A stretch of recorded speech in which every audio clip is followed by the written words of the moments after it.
नमस्कार मंडळी. मी डॉक्टर विक्रम दळवी आणि आज आपण तिसरा भाग बघतोय. तुम्हाला जर का आठवत असेल तर आपण प्रायमर टू थर्ड पार्ट असा एक भाग बघितला होता. कारण ह्या भागामध्ये आपण ॲक्च्युअल जे अन्न आहे, जो आहार आहे, जे पदार्थ आहेत ते आपण बघणार आहोत. आणि त्यातले जे काय वेगवेगळे आकडे आहेत ते कुठून आले ते तुमच्या लक्षात आलं नसतं, म्हणून आपण तो प्रायमर बघितला. तर आता आपण ॲक्च्युली जो सगळ्यात इंटरेस्टिंग, छान, मजेदार भाग आहे तो आज आपण बघणार आहोत. तर एक छोटासा परत रिकॅप. आपण दुसऱ्या भागात बघितलं होतं की आपलं जे अन्न असतं त्याच्यामधले 40 ते 50% कॅलरीज जर का कार्बोहायड्रेटमधनं आले, 30 ते 40 फॅटमधनं आले आणि 20% प्रोटीनमधनं आले, तर आपण त्याला सकस आणि चौरस आहार असं म्हणतात. आता आपल्याला 2000 किलो कॅलरीचा डाएट प्लॅन तयार करायचा आहे. म्हणजेच काय, तर आपल्याला साधारण 800 ते 1000 कॅलरीज कार्बमधनं मिळायला पाहिजेत. म्हणजेच आपल्याला 200 ते 250 ग्रॅम कार्बोहायड्रेट्स खाल्ले पाहिजेत. 600 ते 800 कॅलरीज फॅटमधनं मिळायला पाहिजेत, म्हणजे 65 ते 80 ग्रॅम फॅट्स खाल्ले पाहिजेत. आणि 400 कॅलरीज आपल्याला प्रोटीनमधनं मिळवायचे आहेत, म्हणजे साधारण 100 ग्रॅम प्रोटीन आपल्याला खायचं आहे. हा आपला बेसिक उद्देश आहे. तर प्रत्यक्ष डाएट प्लॅनकडे जाण्यापूर्वी आपण असं स्वतः बनवलेला डाएट खरंच काम करतो का, हे तुम्हाला दाखवण्यासाठी मी बिफोर आणि आफ्टर असे जे खास फोटो असतात तसे टाकलेत. हा डावीकडचा मी आहे, तो MBBS करतानाच आहे. माझं वजन साधारण 80 ते 82 किलोच्या आसपास काहीतरी होतं. आणि हा मी गेल्या वर्षीचा आहे. हा सिंहगडावर काढलेला फोटो आहे. इथे माझं वजन साधारण 65 ते 66 किलो होतं. आता सध्या माझं वजन 69 किलो आहे. आणि हा आहे डॉक्टर गौरांग शिरोडकर. हा डायबिटीज काउन्सिलर आहे आणि हा माझ्याबरोबर मणिपाल हॉस्पिटलमध्ये काम करतो.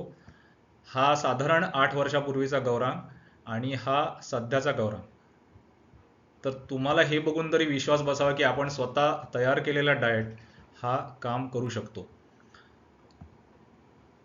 तर आता आपण पहिल्या 2-3 भागांमध्ये प्रिन्सिपल्स ऑफ डाएट म्हणजे आहाराची मूलतत्व ही समजून घेतली आहेत. आता आपण प्रत्यक्ष आहाराकडे जाऊयात.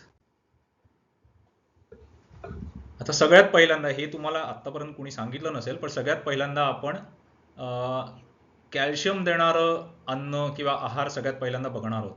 आता हे बघितल्यावर काही लोकांना प्रश्न पडेल, हा काय प्रकार आहे, हे आम्ही कधीच ऐकलं नाहीये. हे म्हणजे एकदम जसप्रीत बुमराला ओपनिंग बॅट्समन म्हणून पाठवण्यासारखे, की कॅल्शियमचा विचार पहिला करायचा. तर हे कुठल्या पुस्तकात दिलं नाहीये, पण माझा जो अनुभव आहे गेल्या काही वर्षाचा, तर मी दर पेशंटला त्यांचं कॅल्शियम इंटेक किती आहे हे अंदाज घेण्यासाठी त्यांना मी विचारतो की ते काय खातात.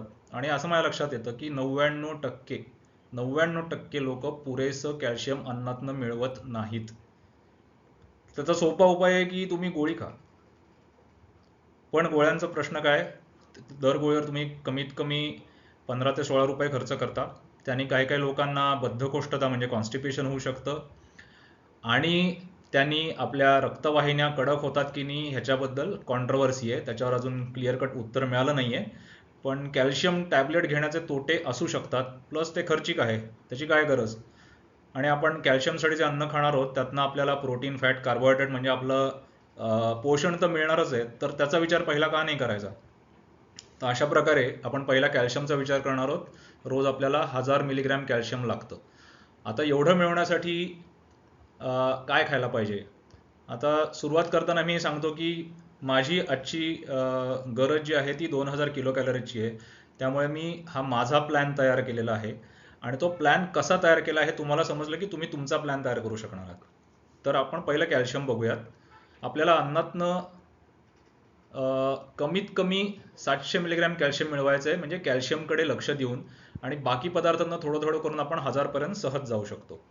तर हे 700 मिलीग्रॅम कॅल्शियम मिळवायला मी काय पिणार आहे, 200 ml दूध, साधारण 300 ग्रॅम दही आणि 2 संत्री. तुम्हाला आश्चर्य वाटेल पण संत्र हे कॅल्शियम कंटेंट हाय असलेलं फळ समजलं जातं. आणि नॉनव्हेज अन्नात आपण समजतं तेवढं काही कॅल्शियम तसं नसतं. त्यामुळे दूध, दही, दुधाचे पदार्थ आणि ऑरेंज ह्याच्यामधनं आपल्याला मेन कॅल्शियम मिळवायचं आहे. आता तुम्ही इथं बघितलं असेल की ही 7 चमचे मी साखर घातली आहे. तर ही साखर कशाला? तर मला दही नुसतं खायला आवडत नाही, म्हणून मी दह्यामध्ये साखर घालून खातो. अर्थात मला डायबिटीज नाही म्हणून हे मला परवडू शकतं. जर का तुम्हाला डायबिटीज असेल किंवा प्री डायबिटीज असेल तर तुम्हाला ही साखर खाऊन चालणार नाहीये. तर हे मात्र नक्की लक्षात घ्या. आता कॅल्शियम या विषयावर आपण जर का बोलतोय तर एक ही वेबसाईट तुम्ही जरूर बघा, international osteoporosis foundation calcium calculator. हा तुम्ही गुगलमध्ये सर्च टाका, जी पहिली वेबसाईट येईल त्याच्यावर तुम्ही क्लिक करा आणि तुम्ही या वेबपेजवर जाल. त्याच्यावर तुम्ही दर आठवड्याला कुठले पदार्थ किती खाता हे तुम्ही तुमच्या ज्या आकडे आहेत, तुमच्या व्हॅल्यूज आहेत त्या एंटर करायच्यात आणि मग ती वेबसाईट तुम्हाला रोज तुम्ही किती कॅल्शियम खाता हे मोजून देते. असं आम्ही मध्ये 2-3 पेशंटसाठी केलं, तर रोजचं ते अन्नामधनं त्यांना फार तर 250 मिलीग्रॅम कॅल्शियम मिळत होतं. तर हा एक उत्तम स्रोत आहे, तर त्याच्याकडे तुम्ही जरूर बघा. आता आपण कॅल्शियमकडे बघितलं.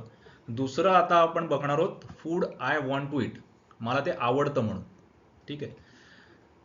तर आपण अन्न काय फक्त आरोग्य नीट ठेवण्यासाठीच खातो असं नाही, आपल्याला काही गोष्टी आवडतात म्हणून आपण खातो. आणि डाएट प्लॅन करायचा अर्थ असा नाही की रोज मन मारूनच खायचंय. आपल्याला काय आवडतं ते पण आपल्याला रोज खाता आलं पाहिजे. आणि मला काय गोष्टी आवडतात, तर मला एक मूठभर शेंगदाणे किंवा मूठभर काजू, बदाम हे खायला आवडतं. तर त्याचं वजन साधारण 20 ग्रॅम होतं, त्यामुळे मी 20 ग्रॅम इथं धरलेलं आहे. त्यानंतर अंडी मला वेगवेगळ्या स्वरूपात खायला आवडतात. बॉइल्ड एग आवडतं मला, ऑमलेट आवडतं मला, भुर्जी आवडते. आणि 4 अंडी खाल्ल्याने मला पोषण चांगलंच मिळणार आहे, त्यामुळे मी ते नक्कीच माझ्या प्लॅनमध्ये घातलेलं आहे. तिसरं, मला चॉकलेट भयंकर आवडतं. पण हळूहळू काही वर्षांमध्ये माझी चव बदलत गेली आहे, टेस्ट डेव्हलप झाली आणि आता मला साधारण 85 ते 90% डार्क चॉकलेट आवडतं. म्हणून मी डार्क चॉकलेट रोज खाणार. आणि जे मी डार्क चॉकलेट रोज खातो त्याचं वजन केलं तर साधारण 20 ग्रॅम येतं, म्हणून मी इथं ते 25 ग्रॅम धरलंय. डार्क चॉकलेटमध्ये काही काही चांगले घटकही असतात, पण ती गोष्ट वेगळी. हे डार्क चॉकलेट मी खातो कारण मला ते आवडतं. आणि चहा हा तर माझा वीक पॉईंट असं तुम्ही समजलं तरी चालेल. रोज मी कमीत कमी 4 वेळा तरी चहा पितो. दरवेळी फार तर 80 ml छोटा कटिंग चहा असतो तसा पितो, पण त्यात साखर असते. तर आता इथे तुम्ही तुमच्या प्लॅनमध्ये काय घालायचं, प्रत्येकाची आवड वेगळी असेल. एखाद्याला रोज एक समोसा खायचा असेल तर त्याने तो खायला हरकत नाही, फक्त त्यातनं किती कॅलरीज जातात हे आपल्याला मोजून ठेवायला पाहिजे, म्हणजे आपण आपलं जे टार्गेट आहे ते त्याच्यावरती जाणार नाही आहोत. एखाद्याला रोज एक पेप्सी प्यायची असेल, म्हणजे पेप्सी किंवा कोका कोला हे काय चांगलं आहे असं मी रोज घ्यायला असं म्हणत नाही, पण एखाद्याची आवड असेल तर आपण इथं काय असं ठरवायला बसलो नाही की हे खायचं का ते खायचं, हे खायचं नाही खायचं. आपण फक्त आपल्याला आवडतं डाएट प्लॅन ठरवायला बसलोय की ज्यातनं आपल्याला आवडेल असं अन्नही मिळेल आणि त्याशिवाय आपण आपल्याला हव्या तेवढ्याच कॅलरीज खाऊ. तर तुम्ही तुमचा पदार्थ ठरवा. एखाद्याला रोज 4 पेढेच खायचे असतील, एखाद्याला रोज पनीर खायचं असेल, तर ते तुम्हाला जे काय खायचं ते तुम्ही मोजून घ्या किती खाणार आहात आणि त्यातले मग तुम्ही कॅलरीज, प्रोटीन, फॅट, कार्बोहायड्रेट्स हे मोजायचे. कसे मोजणार? तर ती USDA ची website, US department of agriculture, मी तुम्हाला प्रायमरमध्ये सांगितली होती. त्यात तुम्ही तुमचा तो पदार्थ घाला आणि तुम्हाला या व्हॅल्यूज मिळतील. तर हे होतं मला आवडतं अन्न, जे मला रोज खायचंच आहे. तर आतापर्यंत कॅल्शियमकडे बघितलं आपण आणि मला आवडतं अन्न बघितलं. आता तिसरं आलं, आपण जेवण म्हणून जेवतो ते अन्न. आता हे पूर्ण दिवसाचं मी किती खाणार आहे हे मी लिहून ठेवलंय. पोळ्या, चपाती 2 या दिवसभराच्या ना, एका जेवणातल्या नाही आहेत. त्यातनं मिळणाऱ्या गोष्टी लिहिल्यात मी. दुसरं आहे भात 70 ग्रॅम. आता 70 ग्रॅम मी वजन कमी करताना 2-3 वर्षापूर्वी मोजत होतो, त्यामुळे आता मला बघून कळतं, ज्याला आयबॉलिंग म्हणतात, बघून कळतं की 70 ग्रॅम भात म्हणजे किती होईल अंदाजे. तर तेवढा मी खाणार आहे. त्यानंतर शिजवलेलं लेंटिल म्हणजे मसूर, पण मसूरच असं नाही, कुठलीही उसळ खाल्ली तरी चालेल.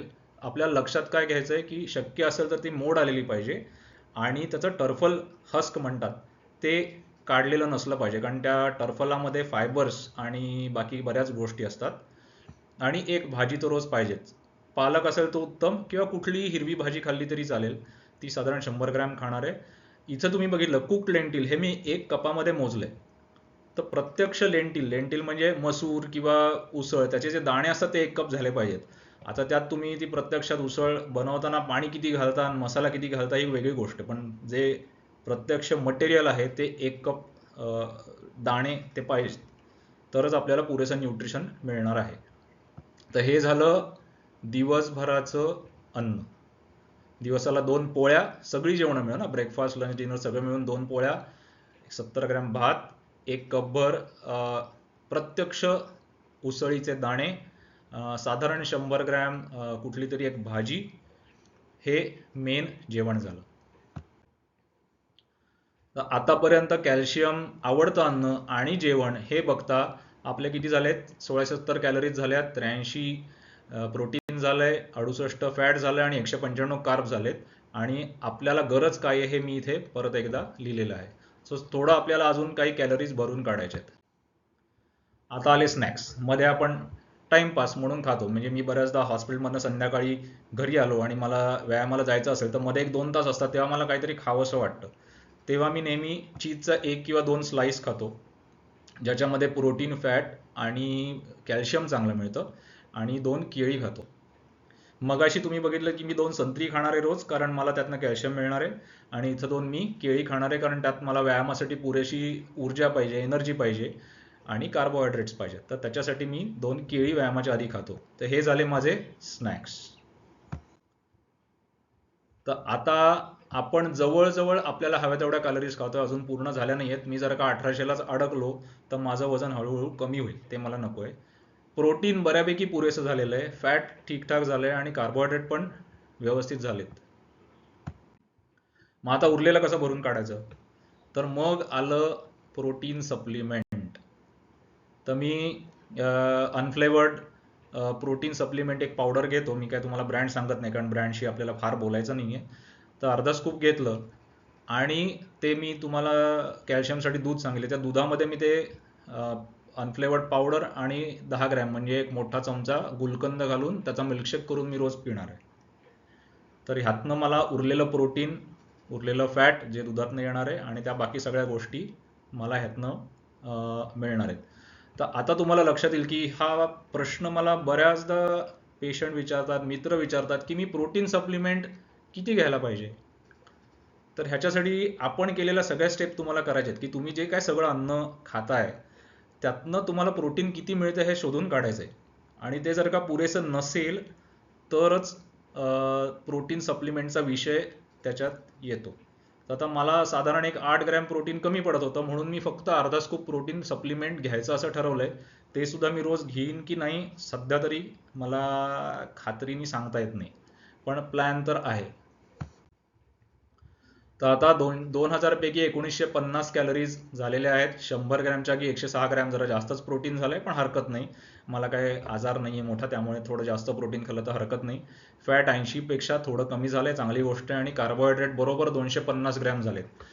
म्हणजे आता सगळ्या प्रकारचं अन्न, कॅल्शियमयुक्त अन्न, मला आवडणारं अन्न, घरचं जेवण असतं ते, आणि स्नॅक्स, या सगळ्या गोष्टी, आणि चहा, हे सगळ्या गोष्टी धरून मला, आणि प्रोटीन सप्लिमेंट धरून मला एवढ्या कॅलरीज, प्रोटीन आणि फॅट आणि कार्बोहायड्रेट मिळणार आहेत. म्हणजे आता मी जवळजवळ माझा जो उद्देश आहे, माझा जो गोल आहे, तिथपर्यंत पोचलेलो आहे. पण हे झाले मॅक्रोन्यूट्रियंट्स, म्हणजे प्रोटीन, फॅट, कार्बोहायड्रेट. अजून एक मोठा महत्त्वाचा मॅक्रोन्यूट्रियंट असतो, तो म्हणजे फायबर. फायबर अत्यंत महत्त्वाचा असतो. कॉन्स्टिपेशन होऊ नये, वेगवेगळे कॅन्सर्स होऊ नयेत पोटाचे, खास करून आतड्याचे, त्याच्यासाठी फायबर कंटेंट अत्यंत महत्त्वाचं असतं. तर फायबर रोज आपल्याला 25 ते 30 ग्रॅम मिळालाच पाहिजेत. ते मिळत आहेत का आपण बघूयात. What about fibres? तर फायबर्स कुठून येतात? फळं, भाज्या, डाळी आणि गव्हाचं पीठ. मैद्यामध्ये फायबर येत नाहीत, किंवा पांढऱ्या भातामध्ये सुद्धा फायबर येत नाहीत. तर या पदार्थातून आपल्याला चांगले फायबर्स मिळतात. रोज मी सांगितलं त्याप्रमाणे 25 ते 30 ग्रॅम फायबर्स आपल्याला मिळालाच पाहिजेत. डेअरी म्हणजे दुधाचे पदार्थ, नॉनव्हेज पदार्थ, आणि पॉलिश ग्रेन्स म्हणजे पांढरा भात किंवा मैदा, ह्याच्यात फारसं फायबर मिळत नाही. त्यामुळे आपल्याला या भागाकडे खूप लक्ष द्यायला पाहिजे. हे बोलत असताना अचानक बाहेर काहीतरी गाणं सुरू झालं, म्हणून मी तात्पुरता पॉज केला होता. तर आपण जे अन्न ठरवलंय खायचं, मी म्हणजे माझ्यासाठी, तर त्यातनं पुरेसं फायबर मिळतं का आपण बघूयात. मी 2 संत्री, 2 केळी, एक वाटी म्हणजे 1 कप उसळ, 2 पोळ्या, कुठली तरी एक पालेभाजी आणि शेंगदाणे खाणार आहे. यातनंच मला 35 ग्रॅम फायबर सरळ सरळ मिळत आहेत. तर त्यामुळे आता मला वेगळी फायबरची विचार करायची गरज नाही. आता तुम्ही बघितलं की मी जो प्लॅन केलाय त्याच्यामध्ये मैद्याचा पदार्थ जवळजवळ कुठे आलाच नाहीये. तुमच्या प्लॅनमध्ये मैद्याचा पदार्थ कुठे येत असेल, तुम्ही रोज 4 बिस्किटं खाणार आहात समजा, तर मग फायबरचा तुम्हाला वेगळा विचार करायला लागेल, कारण त्यातनं कॅलरीज मिळणार पण फायबर मिळणार नाहीयेत. बरं मग बरं मग आता आपण फायबर्सचा विचार केला. विटामिन्स आणि मिनरल्सचं काय? तर विटामिन्स मिनरल्स याला आपण म्हणतो मायक्रोन्यूट्रियंट्स. मायक्रोन्यूट्रियंट्स म्हणजे काय? जे आपल्याला मायक्रोग्रॅम किंवा मिलीग्रॅम मध्ये लागतात त्याला मायक्रोन्यूट्रियंट म्हणतात. तर आपण अंड खातो, त्यातला पिवळा बलक असतो, त्याच्यामध्ये चांगले विटामिन्स मिनरल्स असतात. दुधाचे पदार्थामध्ये विटामिन्स चांगले असतात.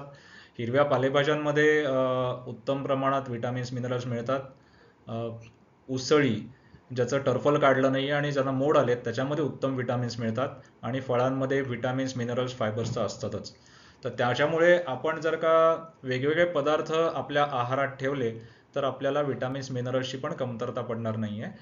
काही लोकांना ह्या आहारामध्ये कदाचित आयर्न कमी पडू शकेल, पडेलच असं नाही, पण खास करून 15 ते 50 वयोगटातल्या बायका ज्यांना अजून पाळी सुरू आहे त्यांना आयर्न कदाचित कमी पडू शकेल. मग त्यांना बीटरूट किंवा भाजी शिजवताना बिडाचे कढई किंवा भांडी वापरणं असं आपल्याला काहीतरी करता येतं. तर ही होती आजची आपली शेवटची स्लाईड. तर आपण काय काय बघितलंय की 2000 कॅलरीजमध्ये आपल्याला प्रोटीन फॅट कार्बोहायड्रेट कसं विभागून आपल्याला खायचंय. सगळ्यात पहिल्यांदा कॅल्शियमचा विचार केला, कारण तो शेवटी केला तर आपल्याला कॅल्शियम पुरेसं मिळणार नाहीये. त्याच्यानंतर आपण आपल्याला आवडतं अन्न बघितलं, कारण आपल्याला अन्न खाणं ही शिक्षा नको आहे. अन्न खाणं हा आवडीचा आपला एक दिवसाचा भाग असला पाहिजे. तिसरं होतं आपलं जेवण. अ, अ, त्याच्यानंतर चौथी गोष्ट आपण बघितली स्नॅक्स. आणि मग आपण जे पूर्ण आपला आहार काय खायचं ते ठरवलंय त्याच्यामध्ये पुरेसे फायबर्स, विटामिन्स, मिनरल्स मिळत आहेत की नाही हे आपण सगळं आज बघितलेलं आहे. तर आता आपण पुढच्या भागात बघणार आहोत की आपण हे जे अन्न खायचं ठरवलंय ते कुठल्या वेळी खायचं. मग ते एकदाच खायचं का दोनदा खायचं का 10 वेळा खायचं. त्याच्यानंतर आपल्याला मित्र भेटला आणि मग अचानक आपण काहीतरी चहा समोसा घेतल्यावर मग त्याचं काय करायचं. आपण पार्टीला गेलो तर त्याचं काय करायचं. एखाद दिवस अशी इच्छा झाली म्हणून उगाचच काहीतरी एक हातगडीवर पावभाजी खाल्ली तर काय करायचं. तर ह्या सगळ्या गोष्टी आपण पुढच्या भागात बघणार आहोत. तर पुन्हा भेटूयात काही दिवसांनी आपल्या पुढच्या भागात.